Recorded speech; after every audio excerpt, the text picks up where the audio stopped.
Zetu bana umize takisha sana wala nini? Akipata zake hicho mzee kama ze mwanzo kati na mwisho. Imagine. Ngoma imeachiwa miezi 5 iliyopita, audio yake, video yake imeachiwa miezi 3 iliyopita kupitia mtandao wa YouTube. Iko na engagement kubwa sana, iko na views milioni 11 kwa miezi 3. Hiyo ni ishara ya kwamba ngoma imepokelewa vizuri na kila mmoja anaikubali ngoma, usio? Sure. Hii ni moja kati ya ngoma ambayo imefanywa sana challenge kupitia mitandao ya kijamii kama TikTok, Instagram na platform mbalimbali za mitandao ya kijamii. Watu wameikubali kinoma noma, usio?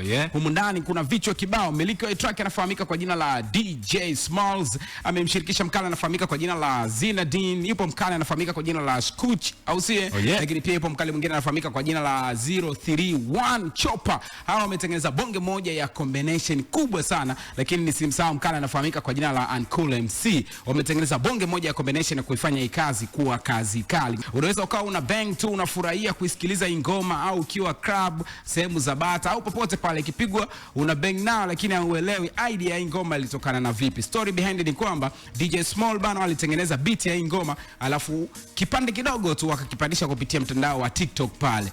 So wakashangaa ni kipande hicho kimeenda sana, watu wana bang nayo na vitu kama hivyo, mpaka watu maarufu kama Focalistic au sio, DJ Mafolisa wana bang nayo.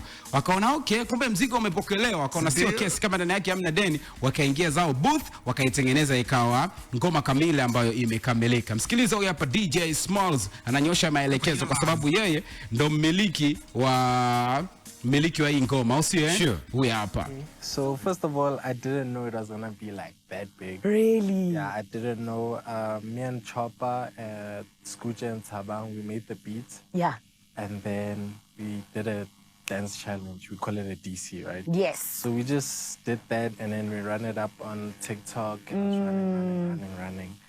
And then I think after like 2 weeks, that's when we started seeing like motion of the song. Yes. Yeah, we didn't know it was on a trend, and then we just started seeing big people, dancing. Yes. Vocalistic, DJ Mapolisa. Come on. That's when we knew, like, the song is starting to trend. I love that. I was literally going to ask you, who was the person that made you be like, even he's doing it or she's doing I it? would say Pori and Vocalistic. Come Those on. two, after they did it, I was so happy. Oh, It's trending. it's trending for real, Very, son. like, yeah.